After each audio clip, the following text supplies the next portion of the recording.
Hello, everyone. Well, here we are once again at the festive season and the time of the year when Johnny likes to get his hands on a nice, plump young bird. Making a change from the old boiler he gets the rest of the year. Well, we have been actually very, very lucky, you know, this year, and we've got this lovely free-range hen here, and good God, it's laid an egg. Sorry, it's a potato. Bless my soul-born fam. Now, I'm just going to give that to Johnny, and he's going to stuff it into the oven, and we are going to... Don't do that, Johnny. And we are going to show you tonight a recipe from our old friend Clement Freud. We're going to show you how to make chicken a la Freud, or if you prefer it, Freud chicken. Or as the French say, poulet Freud. Cold chicken. Well, now, first of all, for this, you have to make a nice cheese and wine sauce. And the first thing you have to get hold of is a pot. It doesn't matter what kind of a pot it is. It has to be a kitchen pot, of course. It's no good having any other kind of pot. Otherwise, it would crack. And into this, you crumble some gorgonzola cheese. Now, if you don't have any gorgonzola cheese, it doesn't matter. You just can make it quite simply by, first of all, taking a piece of gorgon and crumbling it into there. You see, don't worry, my hands are quite clean. I've just given Johnny a shampoo. You crumble that in there. You crumble, first of all, the gorgon, and then you put in some zola. And you crumble that up, you see. But you must be very, very careful and put the gorgon in before the zola, because otherwise you'll have zola gorgon cheese. And there's no such cheese. Now, you mix that up quite carefully like that. That's lovely. And into this, you pour some red wine. Now, this is a very, very good red wine, and this is called Newt de St. George.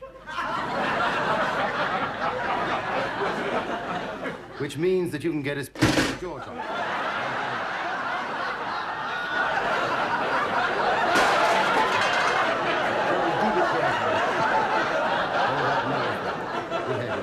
Now, I just pour a little tiny drop in there like that, you see, and I go and put this now on a high ring. Yes. It's a naughty little wine.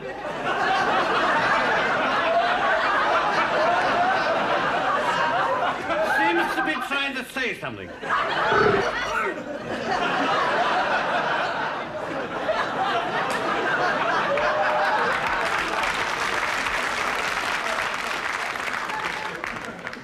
Seems to have said it, doesn't it?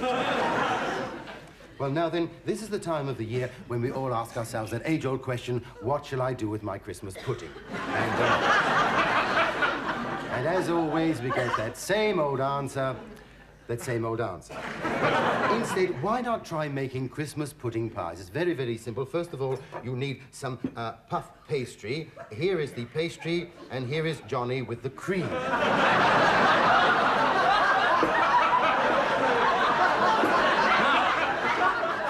Not real, but a synthetic cream.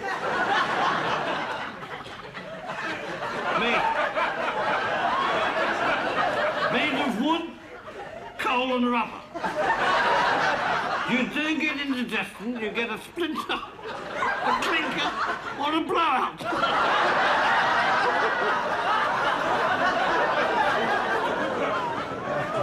Into this, we just take one egg, you see, and put our little pieces of Christmas pudding, and we'll have a little look at that later on. But first of all, we must put in just a little tiny spot of absinthe. Because absinthe makes the heart go on.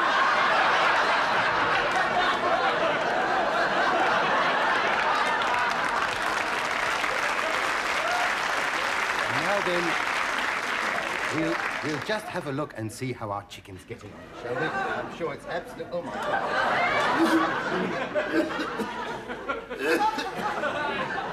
And there it is. It's over.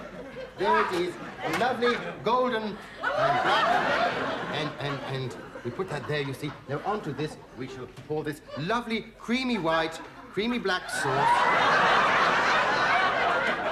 And I shall just cut myself a small piece of that to see what that is like. And that is absolutely, delicious.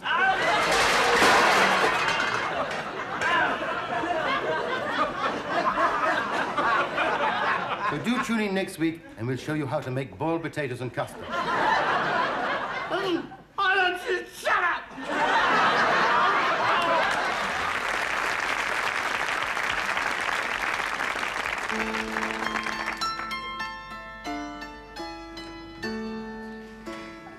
Eli, Todd, what are you doing in these stocks then? Well, the city elders put me in here. What for? Well, I had wicked thoughts, see, and I told the Puritan fathers, and they put me in there. Oh, it must have been pretty wicked, them thoughts, to put you in there. They was wicked, all right. Was they like ordinary wicked, you know, like evil? Or was they more sort of like lecherous and like lustful? And, you know, like that I man? can tell you that they were pretty lustful. Oh, you wouldn't like to tell me one of them, would you? Oh, no. Well, give me some idea, like, and then if I like felt one coming on, I could push it away out of my mind, couldn't I? You give me some idea of one, like, you know. Wow. You know, give me some idea. Well, seriously. Yeah.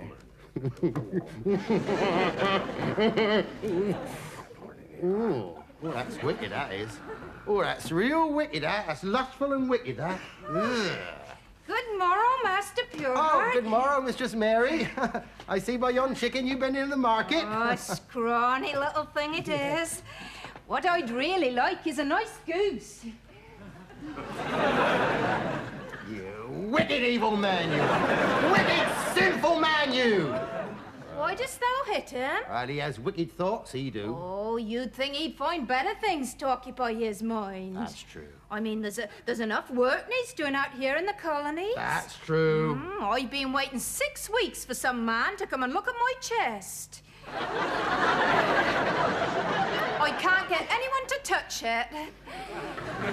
You wicked lecher, you! Wicked evil lecher! What I really need is a handyman. Then he could help me loosen my drawers. You wicked evil man, you wicked! It only needs touching up. Swine! Swine! And then there's educating the savages. Oh, that's Oh, true. that's work to be done. Though my uncle says we could learn a lot from them. Oh, well, I think that's nonsense. Oh, nonsense. Ah, yeah. I mean, could you imagine me and my sister running around naked? You wicked lecher! Lecher!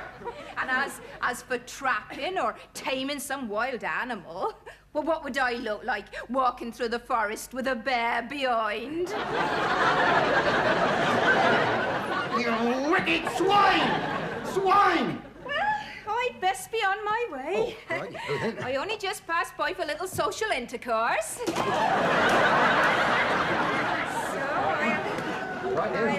I'll bid you good day. Good day. Oh, my goodness gracious me! Oh, you wicked evil man, you lecher! Wicked evil man, you!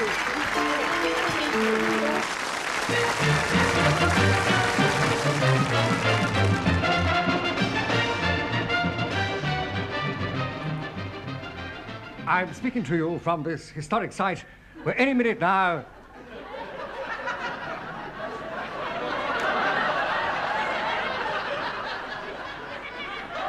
Any minute now, Britain's first spacecraft is about to take off for the moon. And control to Major Tom.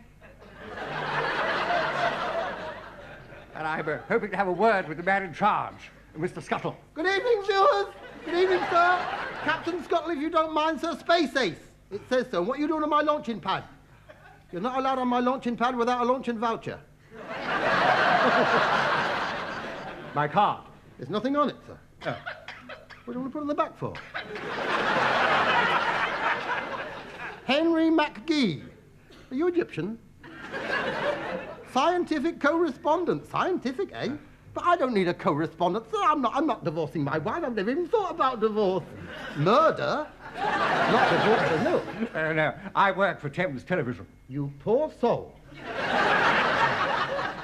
Okay, could you tell us why you're doing this? I am doing this to prove that we are not washed up, to show that Britain still leads the world in scientific end of hour and precision engineering. The Russians and the Americans have been up on the moon with their rocket. The Chinese don't need one. They can stand on each other's shoulders. We have to keep light-hearted, otherwise we crack up, you know. Under the strain, we are going into the outer reaches of the solar plexus, where the hand of man has never set foot. In that, indestructible the second.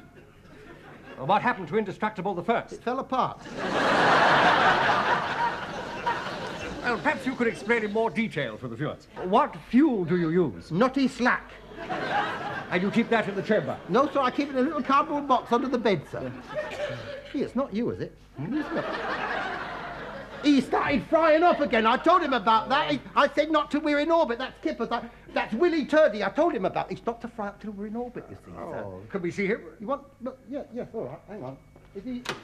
Oh, here he is. There he is, sir. You see, sir? There he is, sir, wearing his full regatta, sir.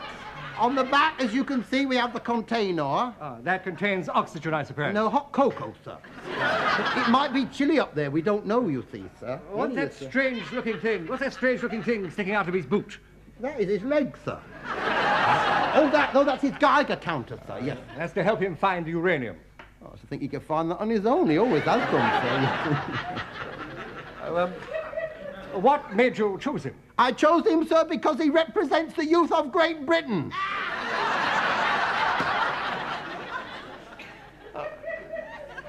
How old is he? 58. He's a late developer. He looks older. He worries a lot, sir. I say, he says you... The thing is, sir, you see, he can't air very well in there. It's as much as he can do to breathe in there. Well, will he be able to live in it? I should think so, sir. Our goldfish lived in it for 3 weeks. Till it died. Hang on, would you like to have a better look at him? There he is, sir, you see. No, he's all right. He's all right, sir, don't worry. Is he medically fit to undertake this arduous journey? He's as strong as an ox, and almost as intelligent, sir. Oh, he has been personally inspected by Sister Anna from St. John Thomas's Hospital,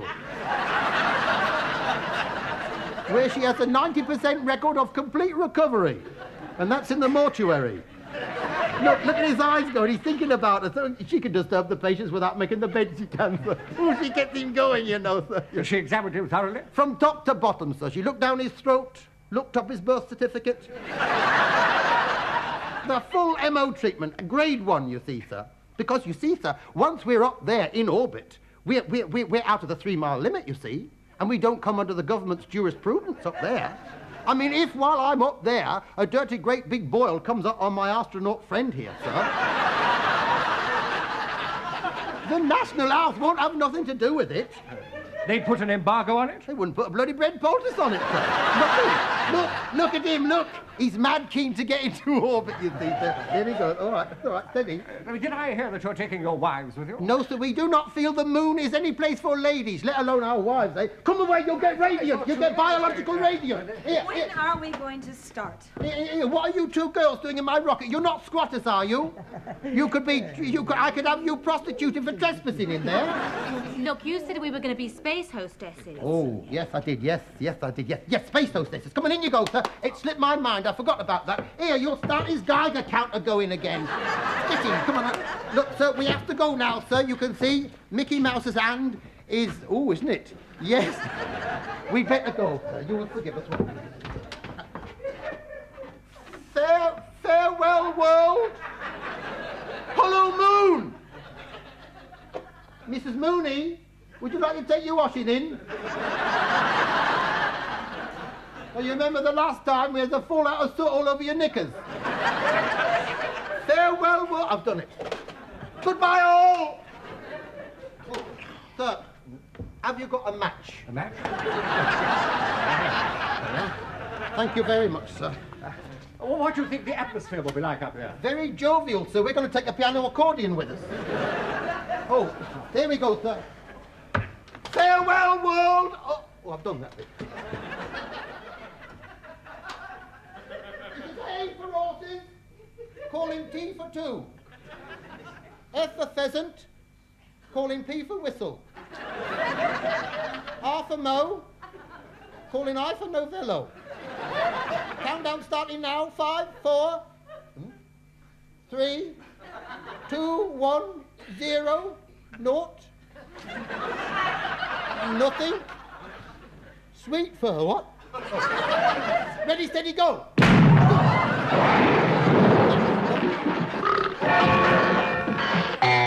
isn't that smooth? Oh, I'm enjoying this, are you? Isn't this lovely? Oh, this is fun. Captain Scuttle! Captain Scuttle! It's not them Russians already trying to link up. Captain Scuttle, come out! You haven't taken off. There was no lift off.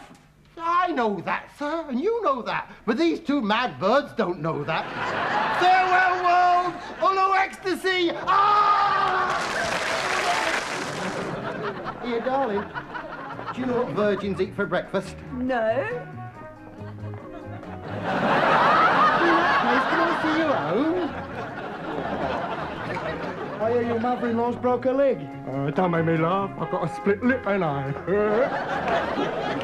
Only good thing to come from Leeds is footballers and loose women.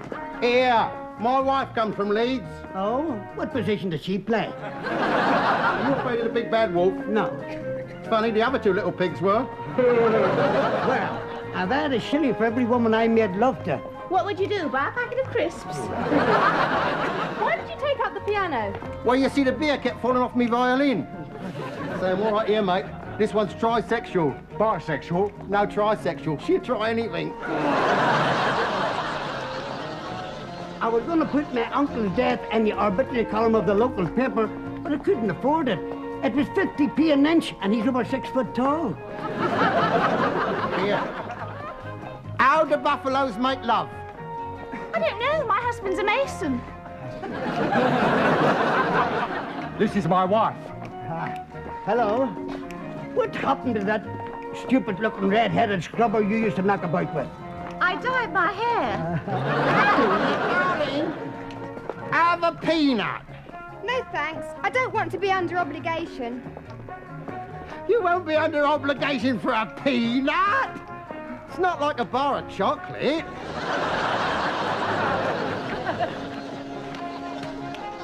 Here. Goldilocks. Why don't you try Bordeaux? It's jolly good, you know. It don't grow hair, but it shrinks your head so that what you've got fits better. Here, I say, why don't you let your eyebrows grow long, then you can comb them back. Like that. Oh, it's smooth. Yeah, it feels just like my wife's backside. Sure it does. I'm taking tranquilizers and pet pills together. Yeah, it makes you go out looking for a bird, but if you don't find one, you couldn't care less. Hey, look what I found. Hey, that's mine, that is. Can you prove it's yours? Hey, it's got my name inside. Your name inside. Hey, What is your name? sterling silver. Thank you kindly.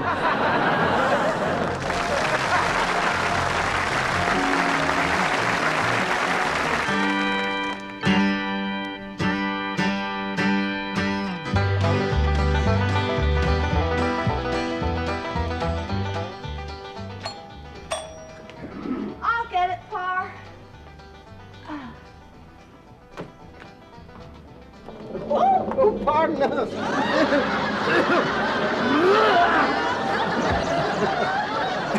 I was wondering if you would mind if my husband, the Reverend Soames, and I came in and said a while, get out of the way of this terrible storm. Why, surely. Well, that is right neighborly of you, I do declare. Normally, my husband, the Reverend, he likes to see the snow on the ground. He says the only time our garden looks as nice as the one next door. I'm Willard Park. Well, don't apologize, it's all right. And this is my daughter, Grace. She can play a tune on the bagpipes. Wow, that's amazing, Grace. Would the Reverend like to hear her play a hymn? Well, I'm afraid he's a mite hard of hearing. As a matter of fact, he is so deaf that last week he conducted a prayer meeting for 3 hours kneeling on the cat. It sure as hell did upset the deacon. The dealer? No, the deacon, do you know our deacon? He's the son of a bishop. They all are. I was wondering if you might just have a wee drop of whiskey in the house. Oh, but the Reverend, surely Medicinal purposes only, I do assure you. I have a slight cold. The world's best scientific brains tell us that whiskey cannot cure the common cold. Nor can the world's best scientific brains. So move your ass to your daughter if she would be so kind. I'll get it. I'll show you where it is. Sure would appreciate that. My, she's big. I like 'em big. Now you just keep your cotton-picking hands to yourself and leave her alone. I was just going to give her a piece of sympathy. Yeah, and I know your interpretation of that word sympathy. A little fellow feeling. Mind, he's quite nice. He's conceited. All handsome men are. I'm not. You have only got to hear a clap of thunder and you go to the window and take a bow. You have only got to go to a roping match and see a scrum and you think they're all talking about you. And look at you, you are about as sexy as a dose of syrup of figs. We interrupt this broadcast with the news that Bonnie and Clyde, the notorious gangsters, have been seen in this vicinity. They are wearing old fawn raincoats which they stole from Martin's store.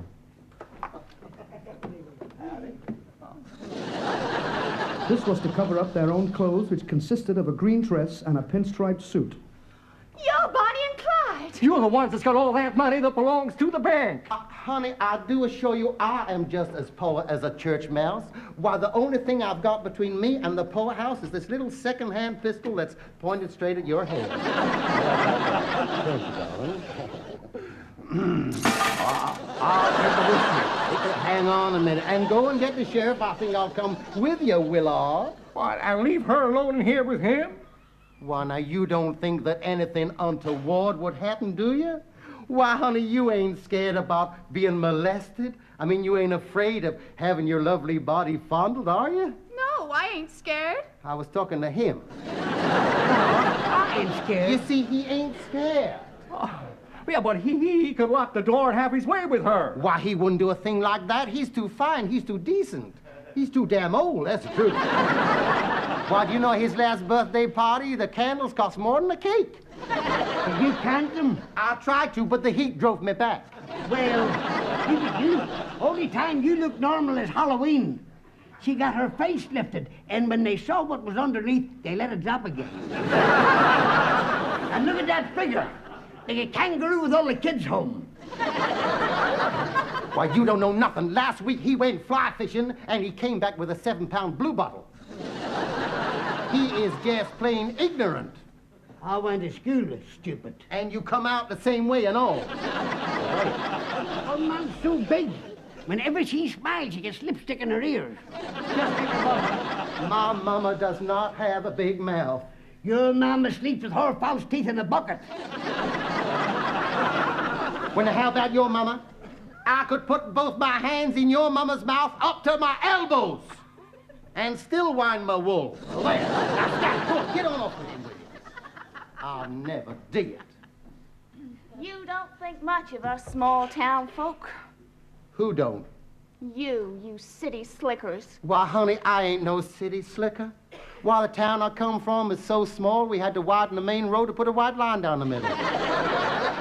Just a one-horse town. And there was 2 butchers fighting over him, too. Why, do you know my mama and papa was so poor, they couldn't afford to buy me clothes. I had to run around the house naked till I was 15. Then what? They bought me a hat so I could look out the window. And then one day, I met Horace. Oh, he was wonderful, Horace. You see, we had a big house in the front and he had a flat behind. He bought me a lovely new dress. It was low at the back and low at the front, and I was so excited I could hardly contain myself. He used to do bird impersonations. You know, they were so realistic, I was afraid to look up. When I think of him doing them bird impersonations, why, I can almost smell the custard. And then one day we quarreled about the wedding plans. You see, I wanted a white wedding with a lovely white dress and bridesmaids and everything, and he wanted to call the whole damn thing off. I was just unlucky, I guess. You know, the only time we ever made love was on the waterbed, and I got seasick. Then I left, and his house burned down, and he was poached to death. Very sad. You know, I sometimes think that I'm so unlucky, if it was raining soup, I'd have a fork. You know? My, that's good. Well, that's brought a little color back to your cheeks now, hasn't it, eh? It's green, but it's color. Stop all of that. Thanks kindly.